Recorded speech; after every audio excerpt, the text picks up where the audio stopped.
Na mtazamaji wa Anuari TV, karibu ndani ya The Golden Boot, kipindi ambacho tunakwenda kuzungumza mengi yanayohusiana na habari za kimichezo, kitaifa, kimataifa, lakini pia katika upande wowote ambao wewe unakwenda kuhitaji. Na kwa siku ya leo tunakwenda kuangazia huko nchini Misri ambako kumeibuka mengi, ikiwemo klabu ya National Al Ahly, klabu ya karne, klabu yenye makombe mengi zaidi ulimwenguni. Hatimaye kwa msimu ujao tutakwenda kuyashuhudia katika mashindano ya kombe la shirikisho barani Afrika mara baada ya kushindwa kukaa katika sehemu nzuri katika msimamo wa ligi kuu ya soka huko nchini Misri, licha ya jana kuibuka na ushindi dhidi ya Al Masry wa goli 2-0, lakini haijatosha kwa wao kufuzu katika mashindano ya ligi ya mabingwa barani Afrika. National Al Ahly kwa msimu huu kule nchini Misri wamefikisha alama 53, kitu ambacho kimewafanya washike nafasi ya 3 katika ligi hiyo, nyuma ya Club Zamalek ambao wao ndio wamekuwa mabingwa wakiwa na pointi zao 56,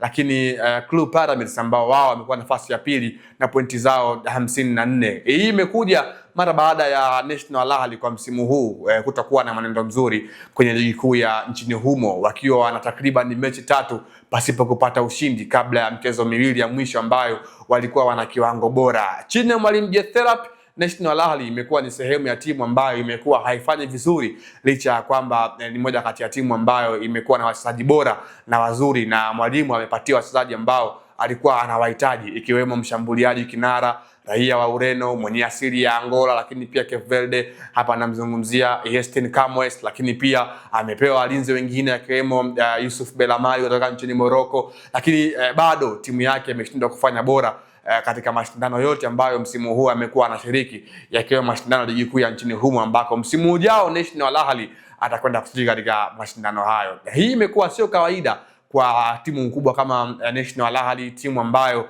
imekuwa ina rekodi kubwa kwenye mashindano ya ligi ya mabingwa barani Afrika, washindi mara 12 wakiwa wamecheza finali 17, 5 wakiwa wamepoteza. Kwa hiyo tukio kama hili kwa timu kama National Al Ahly kushiriki katika mashindano ya kombe la shirikisho barani Afrika ni sehemu ya anguko kwa upande wao, kwa sababu ni mashindano ambayo ni muda mrefu wamekuwa hawajashiriki. Tangia mwaka 2014 ndio ilikuwa mara yao ya mwisho kushiriki kwenye haya mashindano, wakati huo wakiwa ndio mabingwa wakicheza na timu moja kutokea huko nchini Ivory Coast, na ndio taji pekee ambalo Al Ahly amelishinda katika mashindano haya ya kombe la shirikisho. Bwana, imekuwa ni kitu ambacho kimewashtua watu wengi. Kwanza ni kwa uongozi mzima wa klabu ya National Al Ahly chini ya mwenyekiti wa bodi ya kurugenzi Mahmoud Al-Khatibu. Ni moja kati ya tukio ambalo halijamfurahisha mashabiki wa soka nchini Misri. Wamekuwa wakizungumza vibaya timu yao kwa sehemu moja ama nyingine, kutokana na msimu huu kutokuwa na ubora ule ambao kama vile watu wengi walikuwa wanafahamu. Tukumbuke kwamba Al Ahly kwa msimu huu wamekuwa hawana uhakika makombe. Tumeshuhudia wakitolewa kunako shindano la ligi ya mabingwa barani Afrika dhidi ya Esperance de Tunis. Wamekosa pia kombe la Egyptian Cup ambalo alilitoa Club Pyramids. The same pia ligi kuu ya soka nchini Misri wamelikosa. Kwa hiyo ni moja kati ya msimu ambao mashabiki wa Al Ahly wanaweza wakautaja kama moja kati ya msimu ambao kwa klabu yao umekuwa hauna mafanikio makubwa kutokana na kile ambacho wamekuwa wanakifanya. Yote kwa yote ni msimu ambao wanakwenda kuondokewa na nyota wao baadhi, akiwemo Aliou Dieng, nyota raia wa Mali, ambaye huu ndio umekuwa msimu wake wa mwisho kwa kikosi hiko cha klabu ya karne kwa maana ya National Al Ahly. Na ni wazi Aliou Dieng kwa msimu ujao atakwenda kutimkia katika ligi kuu ya soka huko nchini Hispania, ambako ndio amemwekea dau nono la kwenda kutimkia kwenye kikosi hiko. Lakini pia Jeterap, kocha mkuu wa National Al Ahly kwa msimu huu, ambaye alichukua timu akirithi mikoba kutoka kwa Jeterap